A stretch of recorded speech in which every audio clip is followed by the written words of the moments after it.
Assalamualaikum warahmatullahi wabarakatuh. Perkenalkan, nama saya Tri Amelia Firmaning Tias dengan NPM 2459201135 dari kelas 4B dengan mata kuliah pemrograman berbasis objek. Di sini saya akan mempresentasikan hasil pekerjaan saya, yaitu membuat aplikasi sistem bank sederhana.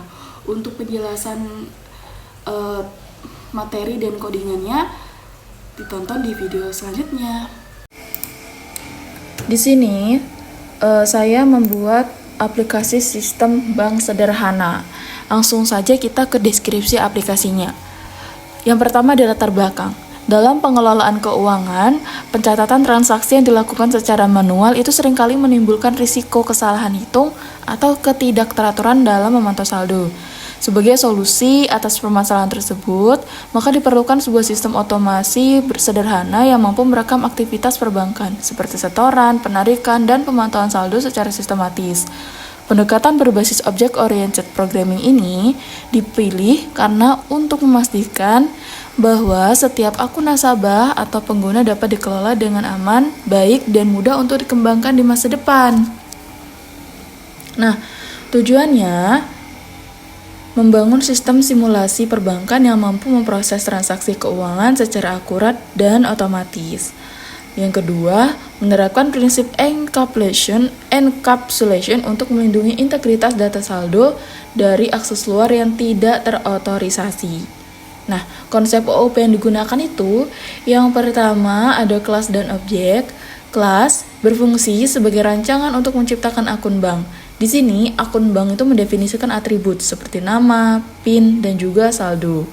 Serta metodenya seperti simpanan, tambah, dan tarik. Untuk objeknya, merupakan instansi nyata dari kelas akun bank. Misalnya ketika kita buat nasabah dengan nama Amelia, maka Amelia adalah objek yang memiliki ruang memori sendiri dan nilai data yang spesifik. Kemudian ada inheritance, yaitu pewarisan. Ini konsep di mana suatu kelas atau subkelas atau anak dapat mewarisi atribut dan metode dari kelas lain. Hal ini mendukung reusability atau penggunaan kembali kode. Dalam sistem bank, jika kita membuat akun bisnis mewarisi akun bank, maka akun bisnis otomatis sudah memiliki fitur nama dan saldo tanpa harus menulis ulang kodenya. Lalu ada encapsulation atau enkapsulasi, mekanisme untuk membungkus data variabel dan metode yang mengoperasikan data tersebut dalam satu unit, serta membatasi akses langsung dari luar kelas guna melindungi integritas data. Dalam sistem bank, saldo nasabah disimpan dalam atribut privat. Dengan enkapsulasi, pengguna tidak bisa mengubah saldo secara sembarangan, misalnya langsung saldo 0. Perubahan hanya bisa dilakukan melalui metode yang tervalidasi seperti setor atau tarik. Yang keempat ada polymorphism, yaitu polimorfisme. Itu kemampuan sebuah metode atau objek untuk memiliki banyak bentuk secara teknis. Ini memungkinkan objek dari kelas yang berbeda untuk diakses melalui antarmuka yang sama. Dalam sistem bank, contohnya, kita memiliki metode cek saldo. Jika kita memanggil metode ini pada objek akun bank biasa, ini menampilkan informasi saldo. Nah, selanjutnya ada diagram kelas. Nah, ini adalah diagram kelas untuk aplikasi sistem bank keluarga Indonesia atau sistem bank sederhana yang sudah saya buat. Yang pertama di sini ada struktur kelasnya, yaitu akun bank, di mana dia memiliki nama, PIN, dan saldo. Nama itu untuk menyimpan nama pemilik akun, PIN itu untuk menyimpan PIN nasabah, serta saldo untuk menyimpan jumlah uang. Ini dibuat privat, keduanya agar tidak bisa diubah sembarangan tanpa melalui prosedur transaksi.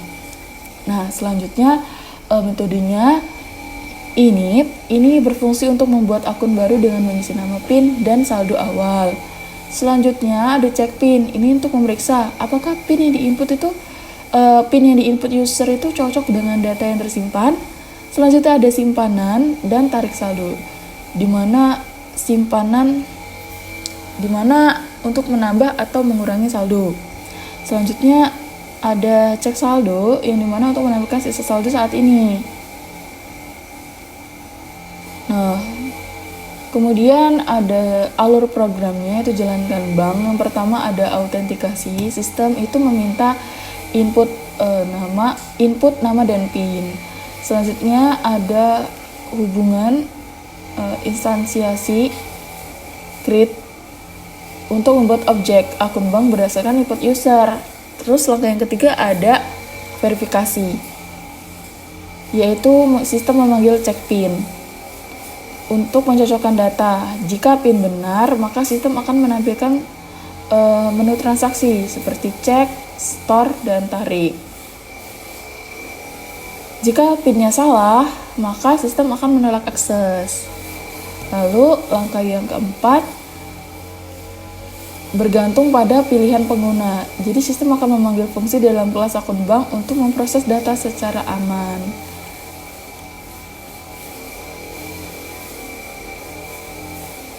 Jadi selanjutnya untuk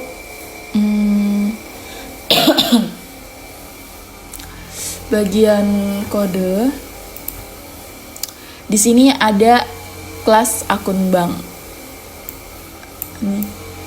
Ini kelas akun bank ini digunakan untuk merepresentasikan akun bank dan semua proses yang berkaitan dengan saldo dan juga PIN ada di sebelah sini. Dimana di sini ada konstruktor yaitu init, yaitu gunanya untuk menyimpan nama, PIN, dan juga saldo awal. Lalu ada metode cek PIN di sini. Nah, ini untuk memvalidasi PIN. Jika true itu nanti kalau cocok, dan false kalau misalnya itu nggak cocok atau salah.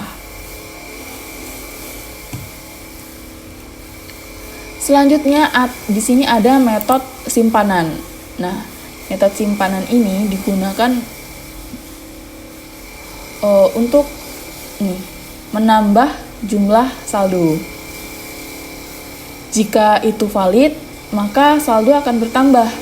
Jika saldonya nggak valid, maka nanti akan ada pesan error gitu. Jadi yang ditambah nih saldonya harus lebih dari 0 gitu. Selanjutnya ada metode tarik saldo.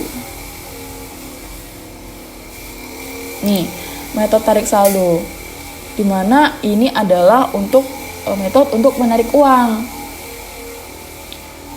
Jika syaratnya itu harus tarik saldo ya. Nah, saldonya nih, saldonya harus lebih dari 0 dan jumlahnya cukup. Jadi kalau misalnya tarik saldo nih, kalau valid, kalau berhasil ditarik, maka dia akan muncul pesan bla bla bla bla, saldo berhasil ditarik. Selanjutnya kalau misalnya dia tuh nggak cocok atau tidak valid, maka akan menampilkan pesan saldo tidak cukup. Kalau misalnya kita narik, misalnya saldonya 200.000 tapi kita nariknya 30.000, nanti dia akan menampilkan pesan saldo tidak cukup. Lalu yang kedua ada menampilkan informasi saldo nih, atau cek saldo. Nah, ini metode yang menampilkan seperti nama pemiliknya siapa, total saldo terkini saat ini siapa. Nah, di sini di metode ini menampilkan dev cek saldo. Nah, selanjutnya ada fungsi, yaitu fungsi jalankan bank. Ini fungsi utama untuk menjalankan program. Nah, di sini ada yang pertama ada input data user. Nih, di sini ada nama user dan PIN user. Selanjutnya untuk user akun ini untuk membuat objek akun dengan saldo awal, yaitu saldo awalnya 0. Terus ada verifikasi PIN nih. Verifikasi PIN. Ini jadi user itu diminta memasukkan PIN lagi dan dicek pakai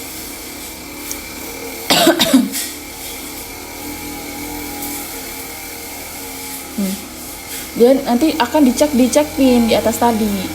Nah, kalau misalnya pinnya yang kita masukkan itu salah, maka akses itu akan ditolak. Jika pinnya berhasil, maka dia akan lanjut ke bagian menu transaksi. Nah, menu transaksi ini ada perulangan menu di sini, yaitu ada menu transaksi, cek saldo, setor tunai, tarik tunai, dan ada keluar. Lalu di sini, di sini ada percabangan menu. Jika 1 itu tampilkan saldo, jika klik 2 itu untuk tambah saldo, jika kita pilih 3 itu kita menarik saldo atau memasukkan nominal tarik, lalu yang keempat kita keluar dari program. Jika kita tidak menginput dari keempat ini, maka pilihan tidak valid gitu. Pilihan tidak valid, maka sistem tidak akan berjalan atau akan menampilkan pesan error. Nah,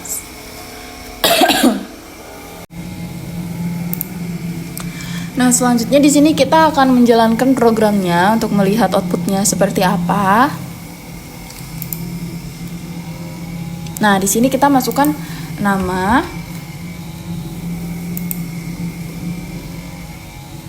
wait.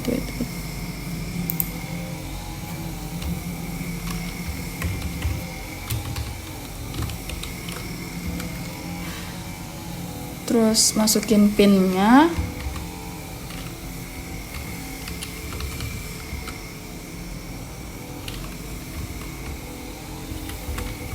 Kita verifikasi, kita masukkan ulang PIN kita. Nah, nanti kalau misalnya PIN-nya sudah berhasil masuk, akan lanjut ke menu transaksi. Yang pertama kita akan masuk ke yang menu transaksi yang pertama dulu, yaitu cek saldo. Nah, nih, informasi saldo, nama pemilik Amelia, total saldonya 0 karena di sini saya belum melakukan transaksi apa-apa. Jadi defaultnya di sini saldonya 0. Nah, gimana kalau kita misalnya mau nambahin? Kita ke pilih menu transaksi yang kedua, yaitu setor tunai. Nah, di sini kita akan masukkan nominal yang mau kita setor. Misalnya kita mau setor 4.500.000 nih. Kita enter. Nah, 4.500.000 berhasil ditambahkan ke saldo. Kita cek apakah benar ditambah ke saldo. Nah, ini dia. Total saldonya sudah berubah jadi 4.500.000. Nah, untuk menu yang ketiga yaitu ada penarikan tunai, tarik tunai. Nah, di sini kalau kita mau tarik tunai, berarti saldo yang di sini nanti akan berkurang. Kita coba, kita mau tarik 2 juta. Enter. Nah, salah, aku malah nominalnya ketik 3 dulu. Nih, tadi aku salah, maka tulisannya pilihan tidak valid nih. Nah, sekarang kita masukkan nominal tariknya. Kita mau masukin nominal 2 juta. Kita mau tarik 2 juta. Nah, benar. Nah, 2 juta saldo berhasil ditarik. Apakah dia berhasil tarik? Kita coba cek di saldo. Kita pilih menu nomor 1. Nah, saldo yang tadinya 4.500.000 sekarang jadi tinggal 2.500.000 karena sudah ditarik tadi 2 juta. Seperti itu. Lalu yang keempat, menu keluar. Jadi sistem akan berakhir. Terima kasih Amelia, sampai jumpa. Nah, itu tadi adalah output dari codingan sistem bank sederhana. Nah, jadi kesimpulan pembelajarannya melalui kode ini kita tuh telah mempraktikkan 3 poin utama, yaitu keamanan data, validasi input, dan ada user experience atau alur program yang logis untuk pengguna, mulai dari verifikasi PIN, terus sampai ke navigasi menu yang interaktif, yang mudah. Nah, mungkin kendala yang ditemuin tuh yang pertama, kalau pengguna masukin huruf pada saat diminta memasukkan nominal uang, programnya jadi error gitu. Nah, itu tadi adalah penjelasan singkat dari saya mengenai aplikasi sistem bank sederhana. Apabila dalam program ataupun materi yang saya sampaikan masih ada kekurangan, saya mohon maaf karena saya masih dalam proses belajar. Saya akhiri. Wassalamualaikum warahmatullahi wabarakatuh.